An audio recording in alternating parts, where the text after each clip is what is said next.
Olá, meu nome é Simone, eu sou professora de História, eu atuo hoje na Rede Municipal de Ensino e nos últimos anos tenho me dedicado a estudar sobre educação e tecnologia e sobre melhores práticas de ensino, metodologias de ensino, inclusive práticas de ensino baseada em evidências. Em um desses meus estudos, eu cheguei à pesquisa da Universidade, do Instituto Internacional de Educação, que é o Departamento Internacional. Eles têm uma série de práticas educativas, né, experiências exitosas que foram bem-sucedidas com os alunos. Parte dessas práticas eu apliquei na minha sala de aula e tive resultados significativos, e esse é o meu objetivo de hoje, apresentar um desses documentos, um desses princípios de ensino, que é o princípio de ensino publicado pela Academia Internacional de Educação. Então, são 10 princípios que serão apresentados e agora eu vou fazer uma breve introdução para vocês.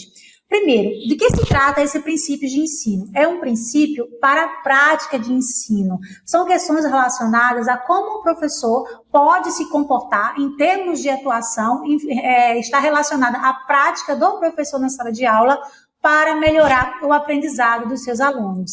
O que significa dizer que é baseado em evidência? Significa que é baseado em pesquisa, né? Foram feitas pesquisas e professores bem-sucedidos foram professores que utilizaram essas práticas.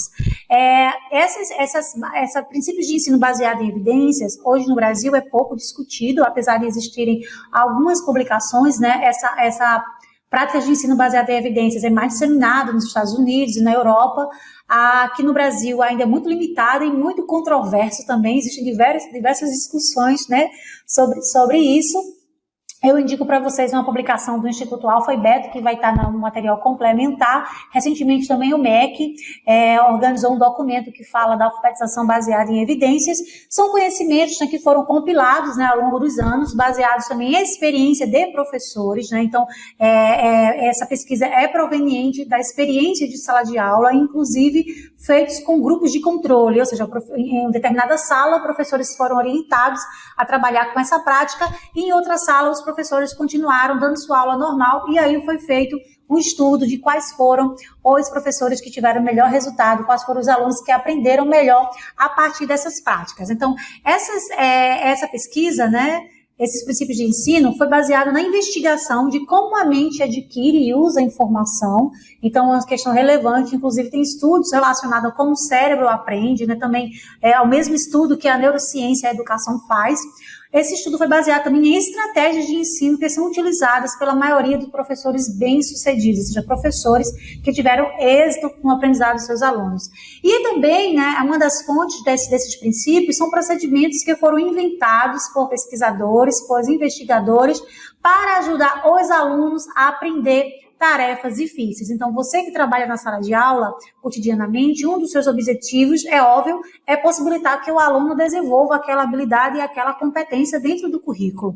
E aí, você faz o seu planejamento, você estuda justamente para alcançar esse objetivo. E aí é onde a gente chega, a gente se depara com professores, né, com experiências exitosas de ensino, que você pode se inspirar. Então, é esse o objetivo dessa apresentação. Esses princípios de ensino, eles são amplamente reconhecidos, né, por sua clareza e simplicidade, apesar de ter pouquíssimo conhecimento desses princípios aqui no Brasil, né.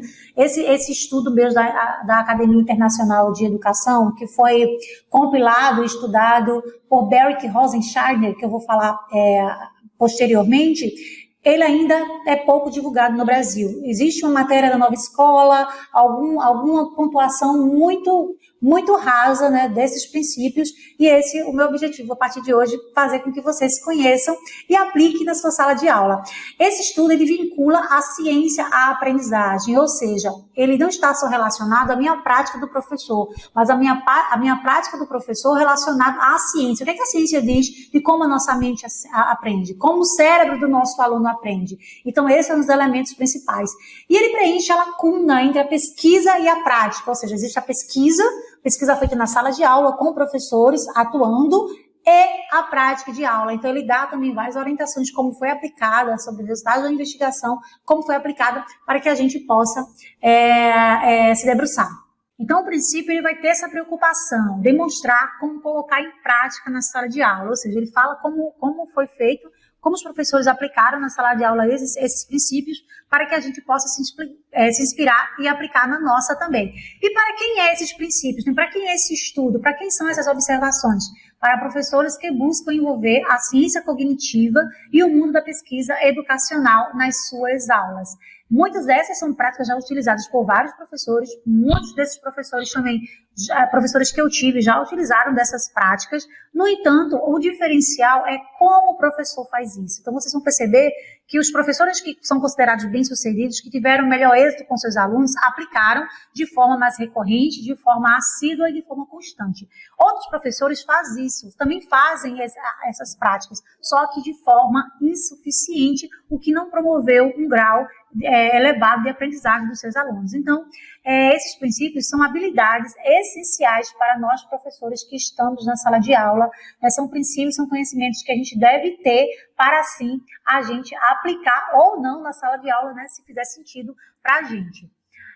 Durante a exposição de cada princípio, eu vou mostrar para vocês o seguinte: resultados da investigação de forma pontual, né, o que foi investigado, como foi investigado e a que conclusão chegaram e como deve ser aplicado. Então, vai ser dividido em duas etapas: resultados da investigação e como aplicar como foi aplicado na sala de aula, para você se inspirar e como você aplicar na sua sala de aula. E quem é o autor, né? De quem são esses princípios de ensino?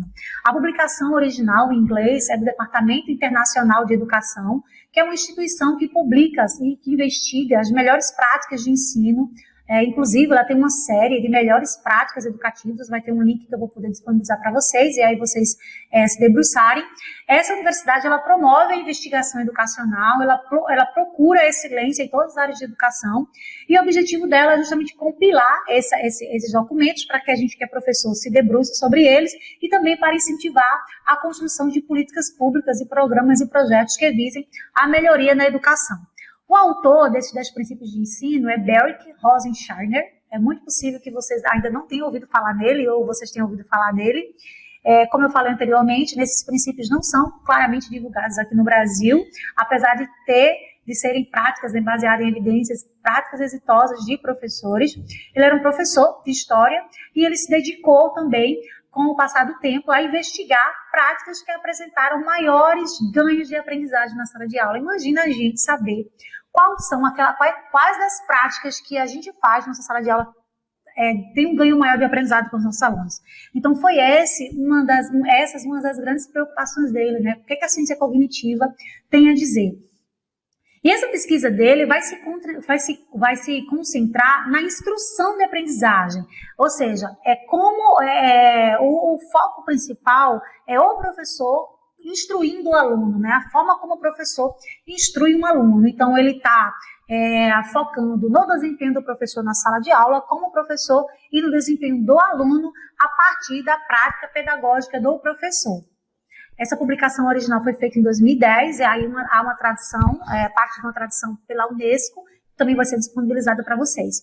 Tem um dos autores ingleses, né, chamado de Tom, ele afirma que esse princípio de ensino de Beric trata-se, né, do melhor, mas claro e abrangente guia para o ensino em evidências que existe. Ele, inclusive, publicou recentemente um livro enorme, com várias orientações para professores que querem aplicar os princípios de ensino do Beric em sala de aula. É uma publicação que ainda está em inglês, mas já está disponível à venda na Amazon, tem disponíveis, né? Se você quiser, professor, depois se aperfeiçoar nos estudos dele, é uma boa orientação.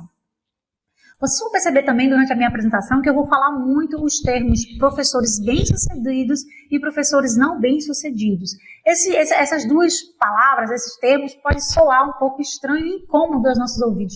Como assim professores bem-sucedidos e professores mal-sucedidos? Mas esse é um termo utilizado pelo Beric para dar nome aos professores que tiveram melhores êxitos na sala de aula, no aprendizado dos alunos, de ganhos de aprendizado, tá bom? E professores não bem-sucedidos ou mal-sucedidos são aqueles professores que não aplicaram a técnica desses princípios de ensino aqui, que tiveram menos ganhos no aprendizado dos alunos. É só para fazer esse esclarecimento. Então, esse termo, professor bem-sucedido, está relacionado aos professores que tiveram as suas práticas pedagógicas aliadas a um ótimo rendimento dos alunos, a ganhos de rendimento e de aprendizado dos seus alunos, tá bom? Então, assim como eu tenho certeza que você, professor, uma das coisas que você mais quer é possibilitar que o seu aluno aprenda. Sai da sala de aula com a sensação de dever cumprido e que o seu aluno não está só passando pelo conteúdo ou de forma superficial.